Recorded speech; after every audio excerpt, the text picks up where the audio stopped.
बिस्मिल्लाहिर्रहमानिर्रहीम। मेरे तमाम भाइयों को दिल से खुश आमदीद। आज के वीडियो में एक अहम ऐलान की वजाहत है जो सऊदी अरब में नई वीज़ों की पाबंदी के मुतालिक है। सऊदी हुकूमत ने हाल ही में एक नया फैसला किया है जिसके तहत पाकिस्तान समेत 14 ममालिक जिसमें बांग्लादेश, इंडिया और मिस्र शामिल है के लिए वक्ती तौर पर वर्क वीज़ा, उम्रा और विज़िट वीज़ा पर अर्दी पाबंदी लगाई जा रही है। इस फैसले के तहत इन ममालिक के शहरियों को फ़िलहाल सऊदी अरब के नए वीज़े जारी नहीं किए जाएंगे, लेकिन घबराने की कोई ज़रूरत नहीं। अहम बात यह है कि ये पाबंदियाँ मुस्तकिल तौर पर नहीं है। आप बिल्कुल परेशान ना हो, ये एक आर्जी कदम है और कुछ मखसूस वजूहात पर लिया गया है। ये पाबंदियाँ हज सीज़न की इख्तिताम तक है। जैसे ही हज ख़त्म हो जाएगा और सऊदी अरब में इस्लामी नया साल शुरू होगा, इंशाअल्लाह तमाम वीज़े दोबारा बहाल हो जाएंगे। सऊदी हुकूमत का हमेशा से ये कदम रहा है कि वो ज़ायरीन और मुसाफिरों की खिदमत बेहतरीन अंदाज में करे।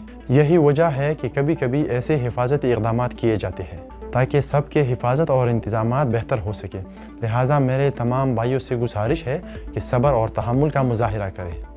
मायूसी की कोई ज़रूरत नहीं है। जैसे ही नई अपडेट आएंगे हम आपको फ़ौरन आगाह करेंगे। आप बस दुआ करें कि हालत बेहतर रहे और आने वाला नया इस्लामी साल आपके लिए खुशखबरी लेकर आए। तब तक अपने कागजात मुकम्मल रखिए, पासपोर्ट अपडेट रखिए और जैसी ही वीज़े बहाल हो आप बग़ैर किसी परेशानी के सफ़र करें। ज़्यादा टेंशन लेने की कोई ज़रूरत नहीं है क्योंकि ये पाबंदियाँ आर्जी तौर पर है जो पाकिस्तान, बांग्लादेश, इंडिया, मिस्र, सूडान, इसमें तकरीबन 14 कंट्रीज़ है। पर जो अहम है मैं आप लोगों के लिए वीडियोस बना रहा हूँ। आपको ख़बर होनी चाहिए कि ये पाबंदियाँ मुस्तकिल नहीं है, ये आर्जी तौर पर है। तकरीबन आज के तारीख़ के बाद 2-2.5 महीने तक सब पाबंदियाँ हटा दी जाएंगी। अल्लाह आप सबका हाफिज़ हो। और अगर वीडियो से आपको कोई भी अहम पैगाम मिला हो तो दोस्तों के साथ ज़रूर शेयर करें। बहुत शुक्रिया।